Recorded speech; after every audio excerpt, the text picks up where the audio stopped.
1973 young Donald Trump is at a fancy New York City restaurant with a beautiful date. He points out various other rich people in their company before he spots cutthroat lawyer Roy Cohn, noted for prosecuting the Rosenbergs, a couple who were caught as Soviet spies. Trump is impressed by Cohn's work, while Cohn introduces Trump to his friends and colleagues after learning he is the son of real estate magnate Fred Trump. Well, hello there. How's it going? How are you? I'm fine, thank you. Trump is seen struggling as a door-to-door salesman. Mrs. Thompson. Well, it sucks. He later has dinner with Fred, his mother Mary Ann, and brother Fred Jr. Freddie. Fred is under investigation because of alleged discrimination against black tenants by segregating their housing. Freddie is also seen as a screw-up for his drug and alcohol usage, but Trump cares for his brother. Cohn takes on the case against Fred per Trump's request. He introduces Trump to his 3 rules for success. The first rule is attack. He begins by threatening the law firm pursuing the case, speaking to a secretary harshly before waiting for her boss to call. The second is never admit to any wrongdoing. When the boss calls, Cohn denies threatening her and hangs up before the conversation goes further. Stan, Bubba, why don't you calm down? That never happened. Sounds like maybe she's hormonal or something like that. What did you say? The third rule is never admit defeat. Cohn gets photos of the lead prosecutor with another man, threatening to expose his homosexuality to have him disbarred. Cohn later calls Trump to let him know that the suit has been dropped, despite plenty of evidence against Fred. Well, the government folded like a cheap tent. We settled with no fine, no admission of discrimination. While out for dinner at his club, Trump encounters Czech model Ivana Zelníková and her friends trying to get it but are being denied entry. Although she initially rejects Trump's offer, Ivana and her friends have dinner after he tells the bouncer that they are on Cohn's list. Thank you for the ride. I really want to see her again, okay? Trump goes to a lavish party thrown by Cohn as a result of their victory.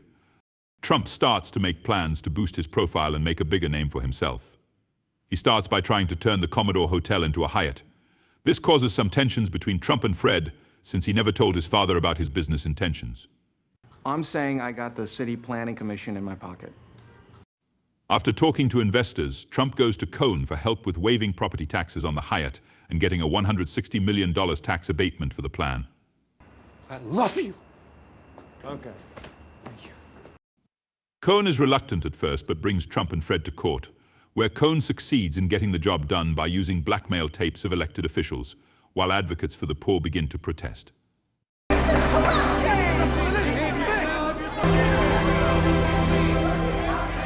Following this victory, Trump starts to court Ivana and even follows her on a trip to Aspen. Arrogance, the arrogance. Sexy. Here we go.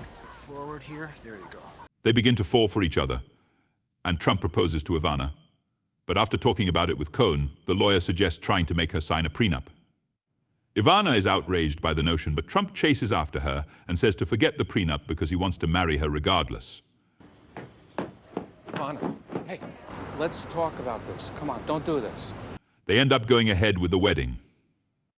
Going into the 80s, specifically the Reagan era, Trump and Ivana's marriage starts to show cracks after the birth of their first child. Donald Jr. Ivana has also begun working as an interior designer. Trump is visited by Freddie, who is looking worse for wear due to his alcoholism. Freddie comes to his brother for help but is sent away. Yeah, it's all right, buddy. We're gonna figure this out. Tonight. Here, get a hotel for the room night, for tonight. Trump later goes for an interview, where he talks about how America needs to be stronger so foreign nations will not disrespect the country. When asked what he would do if he were to suddenly lose his fortune, he jokes that he might someday run for president. What would you do? Well, then maybe I'll run for president. I don't know. Trump's greed starts to grow, and he looks down upon lower classes and unions. While at a function with Cohn, the lawyer tries to rein in Trump's hedonism, but he compares Cohn to his own father. You're going to be over-leveraged. I know what I'm doing. Moments later, Trump receives a phone call where he learns that Freddie has died.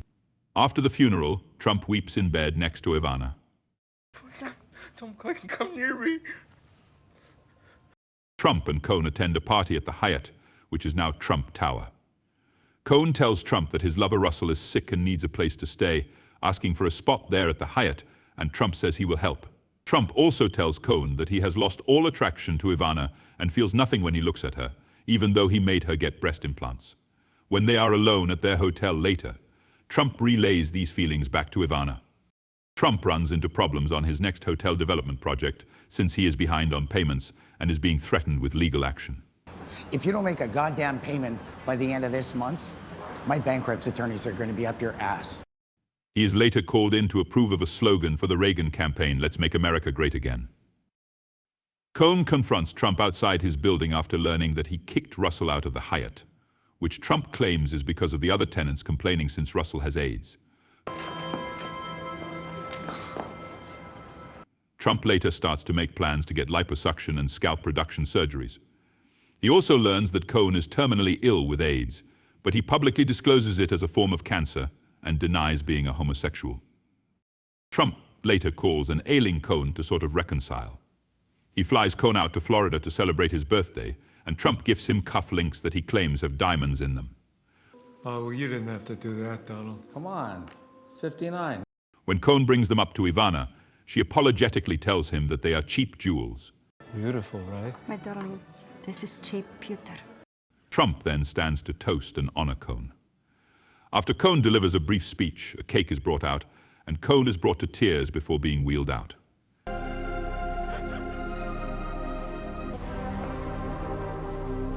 He later passes away. After his surgeries are done, Trump gets back to work. He meets with a ghostwriter for his book, The Art of the Deal, where he repeats Cohn's 3 rules for success. Trump then talks about how his success, other winners, and muses about his potential political aspirations while having a vision of the New York skyline. Rule 1, the world is a mess. Attack, attack, attack.